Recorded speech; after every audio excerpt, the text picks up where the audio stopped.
standing side by side.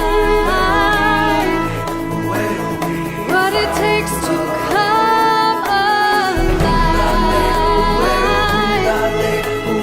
Way I'm feeling, I just can't deny. Got to let it go. Found love in a hopeless place. Found love in a hopeless place. You are both so beautiful. Dear Andressa and Cal, family members, guests, it is with great joy that we gather here on this beautiful afternoon to celebrate the marriage, the wedding of this beautiful, young, lovely couple.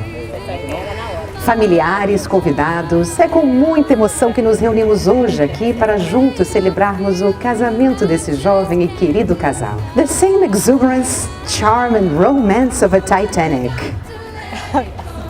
There could be no better setting to meet the love of your life.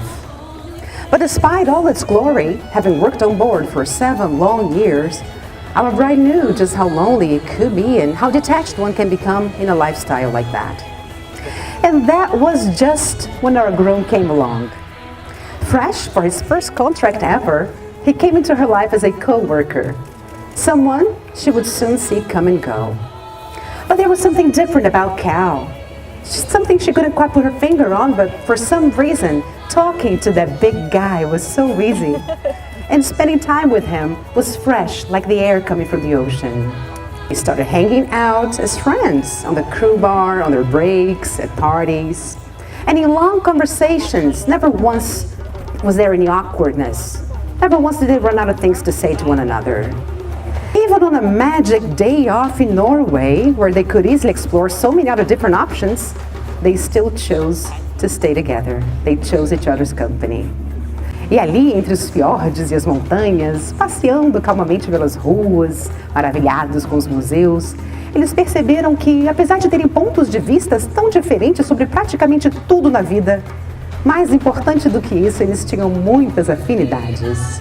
Such a big ship, their favorite place was his workstation, where she would flee to as very often as she possibly could, on the false pretense to see the amazing view from his privileged huge window.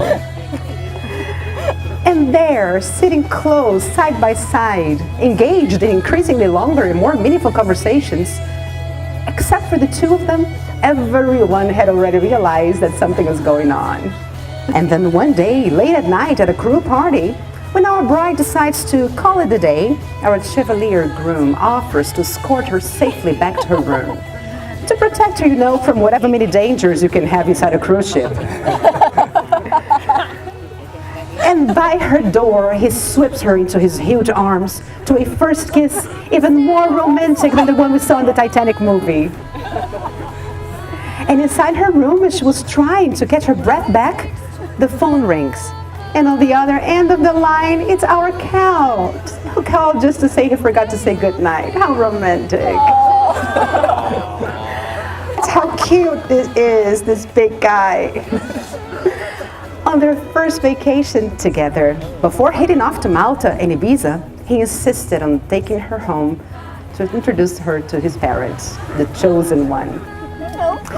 And what a warm welcome she had into the new family. Just as warm as his here in Rio. Well, except for the huge hug and many kisses her brother decided to surprise him with.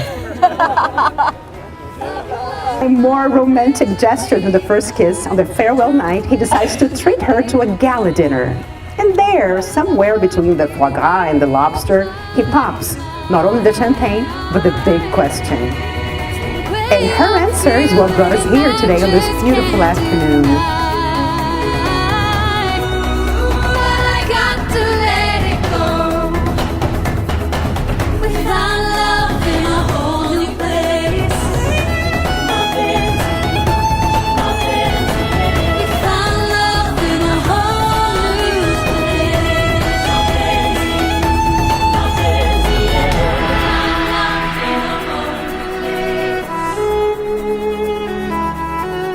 Dear Cal and Andressa, I want to say congratulations for having met one another, for such a beautiful and romantic love story, for this wedding here today. Go now and be forever happy.